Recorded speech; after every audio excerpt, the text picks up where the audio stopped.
सर्वांना माझा रामराम. आता रामराम का म्हटलं, तसा आजचा माझा विषय तरुणाईला काही आवडण्यासारखा नाही आहे. कारण कोणत्याही गोष्टीची चिकित्सकपणे पाहण्याची वृत्तीच आजच्या लोकांमध्ये राहिलेली नाही आहे. एखादी घटना किंवा एखादी वावडी उठवली जाते, त्यामागे काही इतिहास भूगोल आहे का, हे समजण्याची वृत्ती मारून टाकण्यात आजची सरकार म्हणू किंवा संघ परिवार म्हणू हा यशस्वी झालेला दिसतोय. आताचा उन्माद पाहता, धार्मिक उन्माद असो, राम मंदिराच्या बाबतीतल्या तरुण वर्गाच्या प्रतिक्रिया असोत, तर याला भक्ती म्हणत नाही हो, याला उन्माद म्हणतात, उन्माद. आणि हा उन्माद आता चारी बाजूने दिसतोय. रामप्रभूंचं जर आपण चरित्र पाहिलं तर त्या परिटाने सीतामाईंवरती थोडीशी शंका त्यांनी बोलून दाखवली की बाबा ही स्त्री एवढ्या दिवस एवढ्या महिने ही रामप्रभूंना सोडून आणि तिला जिथे पळून नेलं होतं त्या अशोकवनात राहिली. आणि त्यांनी शंका उपस्थित केली तर प्रभू रामचंद्र हे एवढे प्रजेच्या मताला महत्त्व देणारे होते, इतका तो न्यायी राजा होता की त्या एका शंकेपोटी त्यांनी आपली गरोदर पत्नी वनामध्ये सोडून दिली. त्यानंतरचा सर्व इतिहास आपण सर्व पाहतोय, वाचतोय. असे प्रभू रामचंद्र एवढे प्रजाप्रिय किंवा न्यायी होते. परंतु त्या रामप्रभूंच्या मंदिराचे भाजप जे काही राजकारण करतंय, पण तसं त्या पद्धतीचं समाजकारण आणि प्रजाहिताचं काम भाजप करतंय का हो? नाही करत. केवळ धार्मिक मुद्दा उठवून जनतेची दिशाभूल केली जाते या देशात.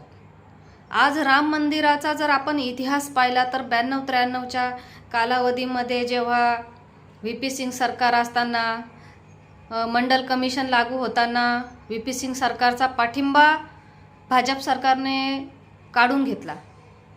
भाजपचे खासदारांनी किंवा भाजपने तो पाठिंबा काढून घेतला आणि VP सिंह सरकार पडले. आणि त्याच वेळी मंडल जे काही कमिशन होतं की OBCंना त्यामधून आरक्षण मिळावं आणि OBC प्रवर्गाला ज्या काही ST SC प्रमाणे जे काही आरक्षण आहे ते मिळण्याविषयीची जी चर्चा आणि ते वातावरण त्यावेळी देशात तयार होत होतं.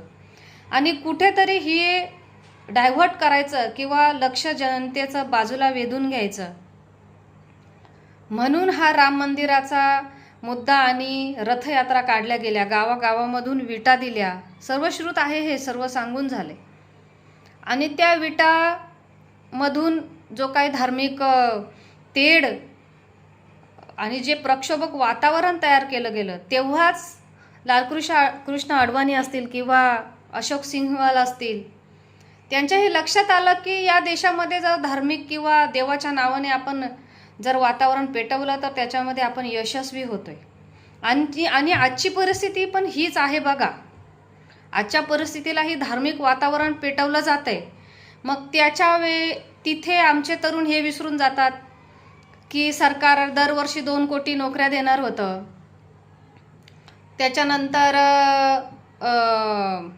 महागाईचा मुद्दा असेल, इंधनवाढीचा मुद्दा असेल, बेरोजगारीचा मुद्दा असेल, अनेक खासदारांना निलंबित करून तयार केलेले अतिशय कठोर कायदे असतील. त्याच्यानंतर पूर्वी मोदीजी म्हणायचे की बाबा रुपया पडला, रुपयाचं अवमूल्यन झालं तर मग देशाची इज्जत जाते. मग आता कुणीच का या मुद्द्यावरती बोलत नाही आहे. चीनी मालावरती एकेकाळी बहिष्कार घातला जायचा, मग आता चीनच्या कंपन्यांकडून एवढ्या मोठ्या मोठ्या देणग्या का घेतल्या जातात? CBI ED सारखे जे काही स्वायत्त संस्था आहेत त्या विशिष्ट वर्ग, विरोधी पक्ष किंवा काही पत्रकार यांच्या घरावरच धाडी का घालतात? याच्या आधी या लोकांनी GSTला कडाडून विरोध केला होता. मग आता हा GST एवढ्या प्रमाणात लागू केल्यानंतर याचा सामान्य माणसाला काय फायदा होतो? देशातली रेल्वे असेल, विमानं असतील, विमानतळं असतील, ही एकाच अदानीला विकली जातात किंवा काही स्पेसिफिक कंपन्यांनाच दिली जातात. ती का दिली जातात? एकाच कंपन्यांना का दिली जातात? ही ठराविक उद्योजकच या देशामध्ये का पुढे घेतले जात आहेत? मोदीजी किंवा हे सरकार म्हणायचं, मी मुद्दाम माननीय प्रधानमंत्र्यांचं नाव घेते, कारण मोदी सरकार ये करेगा, आता ती यात्रा फिरते एक, तिच्यामध्येही मोदी सरकार असाच उल्लेख आहे. मुळात हे सरकार हे संपूर्ण देशाचं सरकार आहे, हे एका व्यक्तीचं सरकार नाही आहे. त्यामुळे आपण सामान्य माणसाने बोलायला हरकत नाही. साहेब सतत सांगायचे 2022पर्यंत शेतकऱ्यांचं उत्पन्न मी डबल करेन, दुप्पट उत्पन्न होईल. ते झालं का? गंगा नदी स्वच्छ करणार होते, गंगा नदी संपूर्ण भारत देश स्वच्छ करणार होते. काय झालं? संपूर्ण भारत किंवा माझी गंगा मैया झाली का? स्वच्छ झाली का ती? काळा पैसा आणणार होते देशात, बाहेर देशातला, आणि त्या काळ्या पैशातूनच काही लोकांचं असं म्हणणं होतं की 15 लाख रुपये ते काळे पैसे आणले का त्याच्यातलेच प्रत्येक व्यक्तीला देणार आहेत म्हणून, असं एक वातावरण त्यावेळी तयार केलं होतं. हा काळा पैसा आणला का? शिक्षण असेल, आरोग्य असेल, संरक्षण असेल, या मूलभूत विषयांवर सरकार किती खर्च करतोय आजची तरुणाई विचारते का? नाही विचारत. 34,000 कोटी रुपये नुसते जाहिरातबाजीवरती खर्च केले जातात. 34,000 कोटी रुपये. मग हे एवढ्या जाहिरातबाजी करून याच्यातून काय निष्पन्न आहे? हे सामान्य माणसाला काय फायद्याचं आहे हे आपण विचारतोय का? आज देशातल्या अनेक बंदरांमध्ये अंमली पदार्थाचे साठे भेटतात. ते काय येतात ते आताच, हे कोणी विचारतंय का? देशातल्या स्मार्ट सिटी होणार होत्या, 100 स्मार्ट सिटी. मला एकतरी स्मार्ट सिटी दाखवा. झाले का एकतरी? हे आपण सरकारला विचारतोय का? स्त्रियांवरील अत्याचार किती ठिकाणी आपण ऐकायला पाहायला मिळतोय. कायदा सुव्यवस्था हातात घेऊन अक्षरशः अन्याय होत आहेत. दलितांवर अन्याय होत आहेत, अल्पसंख्याकांवर अन्याय होत आहेत. हे प्रश्न आपण सरकारला विचारतोय का? कुठेतरी समाजाचं दैवीकरण होतंय आणि या माध्यमातून सरकारला जे विचारायला पाहिजे ते आपण विचारतच नाही आहोत. आज प्रभू रामचंद्रांचे जे मंदिर आहे त्याचा फक्त गर्भगृह, गाभारा तयार झालाय आणि संपूर्ण मंदिर पूर्ण व्हायला जवळजवळ 8 वर्षाचा कालावधी लागेल. या पौष महिन्यामध्ये आपल्याकडे धार्मिक किंवा असं चांगलं कुठलं काम करत नाहीत. मग एवढ्या घाईमध्येच आता का बरं हे मंदिराचं उद्घाटन सोहळा यांनी ठेवला आहे? प्रभू रामचंद्रांची रामनवमीला अजून 2-2.5 महिन्यामध्ये आली असती, तेव्हा का करत नाही आहेत? भावांनो, जनतेची दिशाभूल करून भाजपने नेहमीच धार्मिक मुद्द्यांचा वापर करून सत्तेसाठी त्याचा वापर केलेला आहे, हे लक्षात घ्या.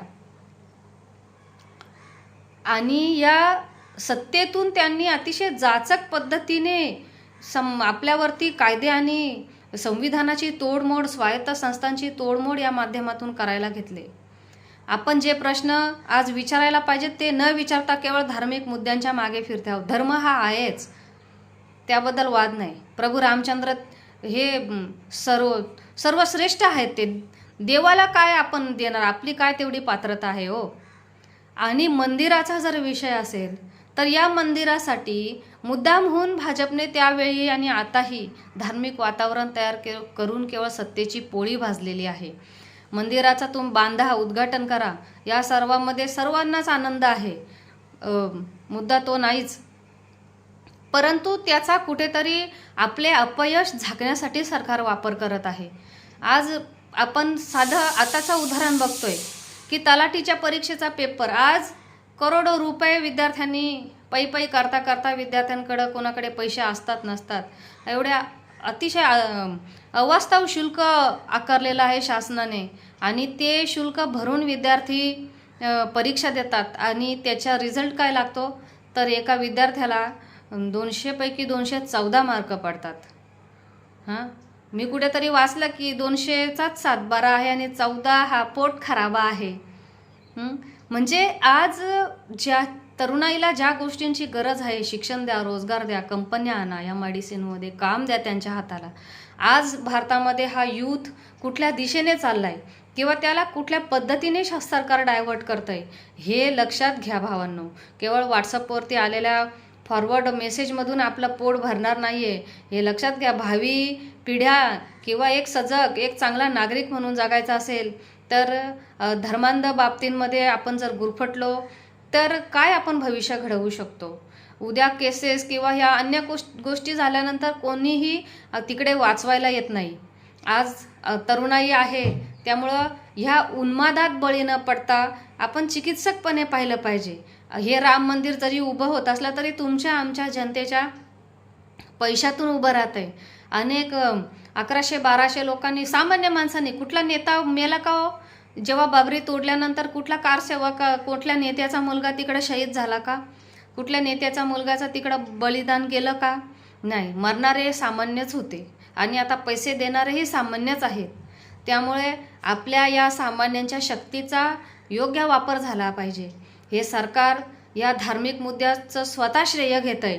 आज त्यांनी ते जितेंद्र आव्हाड बोलल्यानंतर त्याचा एवढा मोठा बवाल झाला, परंतु रणबीर आणि आलियासारख्या लोकांना हे सेलिब्रिटींना निमंत्रण देतात. ॲक्च्युली यांचं काय योगदान आहे राम मंदिरासाठी? तिथे जाणारा, तिथे स्वतःच्या पैसे खर्च करून जाणारा, मंदिरासाठी दानधर्म करणारा हा माझा सामान्य माणूस आहे. परंतु आपण पाहिलं तर एकही पुजारी तिथे बहुजन वर्गातला नसेल, हे लक्षात घ्या. आपण आता एक नाराजीचा सूर बघतोय की ते हे बरेचसे जण मोदीजी, आदरणीय पंतप्रधान साहेब उद्घाटन करणार आहेत त्याबद्दल त्यांच्या मनात नाराजी आहे. का तर साहेब बहुजन आहेत आणि कुठेतरी ब्राह्मणवादाचा, शंकराचार्यांचा त्याला विरोध आहे की बाबा आम्ही तिथे का जाऊ, टाळ्या वाजवायला जाऊ का? म्हणजे ही भूमिका आहे संघाची किंवा ही मानसिकता आहे की यांना बहुजन नको आहे, परंतु बहुजनांची मतं मात्र यांना पाहिजेत. त्यामुळे आपल्या धर्माचा आपण सर्वजण आदरच करूया आणि करत राहू. परंतु आपल्या जिव्हाळ्याच्या मुद्द्याचा कोणीतरी स्वतःच्या राजकारणासाठी वापर करतोय हे टाळलं पाहिजे आणि आपण कुठेतरी सरकारला प्रश्न विचारले पाहिजेत. हे मुद्दे तर होतच राहतील, परंतु याच्या आडून सरकार जो काही स्वार्थ साधतोय तो आपल्या सर्वांना समजला पाहिजे. एवढंच मी बोलते. धन्यवाद. राम राम.